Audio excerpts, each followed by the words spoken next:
नमस्कार दोस्तों, आज हम अगहन माह की रविवार व्रत की कथा सुनेंगे।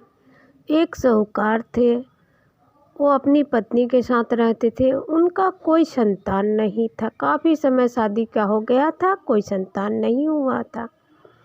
एक दिन सुबह सुबह साहूकार गांव से बाहर जा रहे थे। उसी समय एक किसान उधर से जा रहा था खेत में बीज छिड़कने। साहूकार को देख के उसने अपना रास्ता बदल दिया और बोला कि आज तो मेरा दिन ही खराब हो गया। यह सुन के साहूकार को बहुत दुखी हुई और वो घर आ गए। घर आए तो अपनी पत्नी से सारी बात बोले। तो उनकी पत्नी ने भी कहा कि हाँ, सुबह आंगन में एक चिड़िया आई थी, तो उसने ये बोला कि इसके घर तो बच्चे ही नहीं हैं, दाना कहाँ से मिलेगा। ये कह के वो चिड़िया उड़ गई।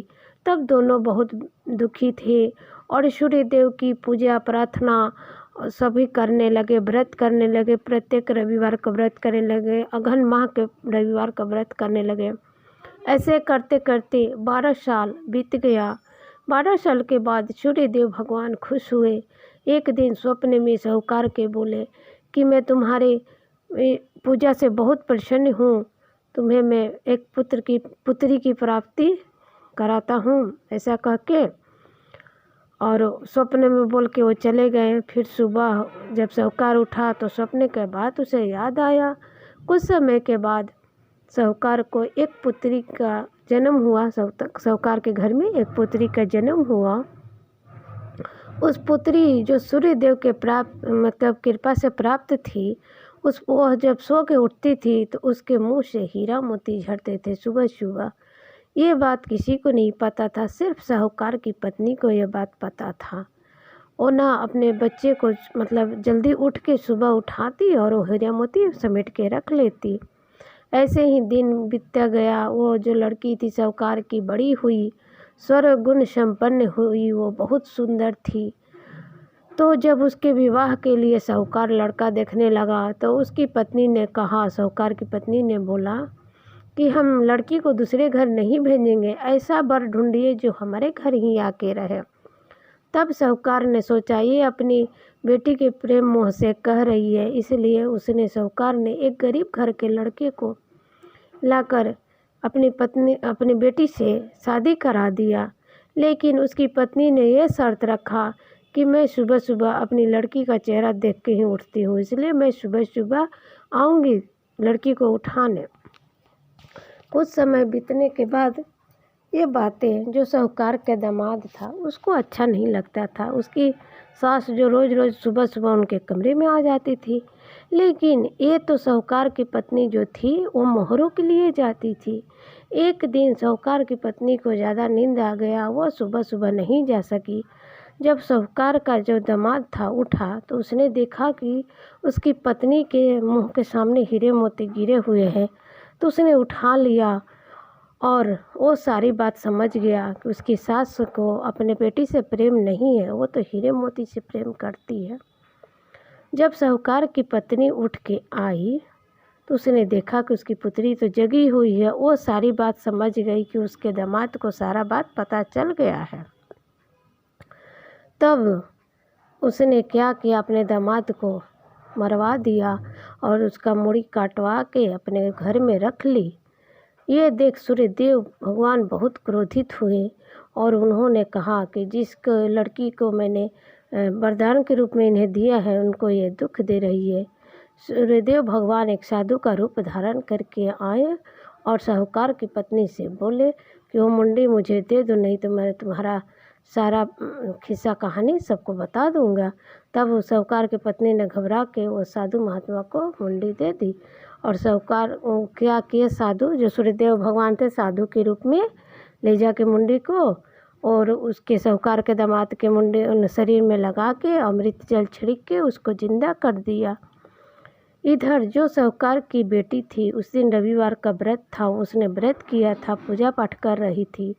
तब तक उसका पति घर आया। तब उसने लड़की ने कहा अपने पति से कि आप जानते नहीं आज मेरा व्रत है, आप इतनी देर से क्यों आए घर।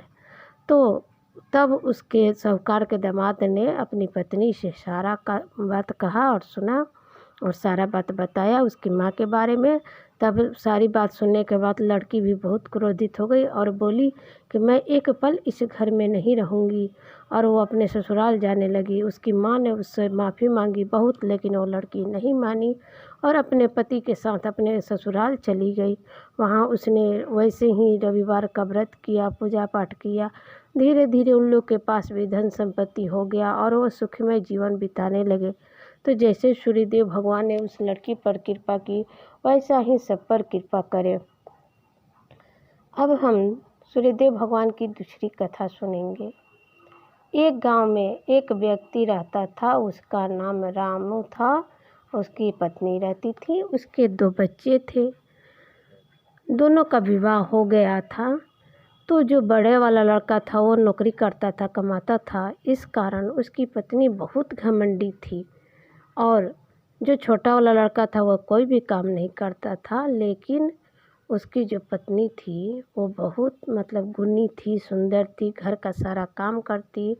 और सबसे बड़ी बात थी कि सुबह उठ के स्नान आदि करके तुलसी में जल देती, सूर्यदेव भगवान को जल देती और प्रत्येक रविवार का व्रत करती थी। कुछ समय बीतते गया तो जो बड़ी वाली लड़की रामू की जो बड़ी बहू थी, वो सोचने लगी ये घर तो मेरे पति के कमाई से ही चलता है, ना तो मेरे ससुर कमाते हैं, ना तो मेरा देवर कमाता है, मैं इन सबको अलग कर देती हूँ। ऐसा सोच के रामू की जो बहू बड़ी वाली थी, उसने क्या किया, कहा कि मैं अब अलग रहूँगी, मैं किसी को अपने साथ नहीं रखूँगी।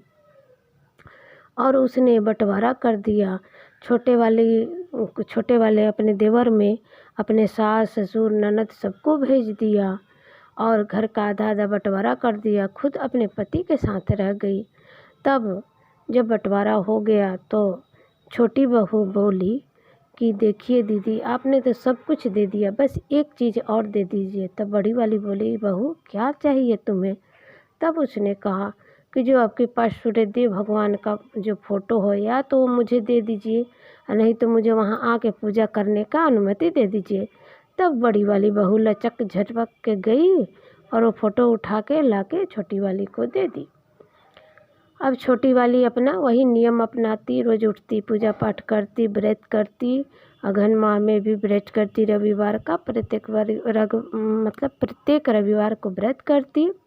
ऐसे करके उसके घर में धीरे धीरे सुधार होने लगा। उसके पति को नौकरी लग गई और वो काम करने लगा और उसके घर में भी धीरे धीरे धन्य धान की बढ़ोतरी होने लगी।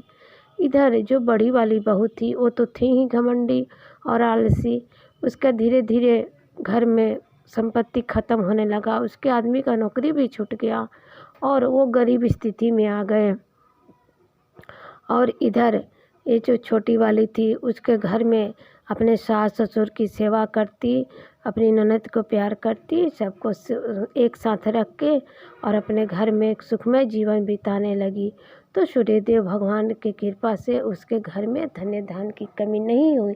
तो जैसे छोटी वाली बहू के घर में सूर्यदेव भगवान ने धन्य धान की बढ़ोतरी की, वैसे ही सबके घर में सूर्यदेव भगवान धन्य धान की बढ़ोतरी करे। जय हो सूर्यदेव भगवान की।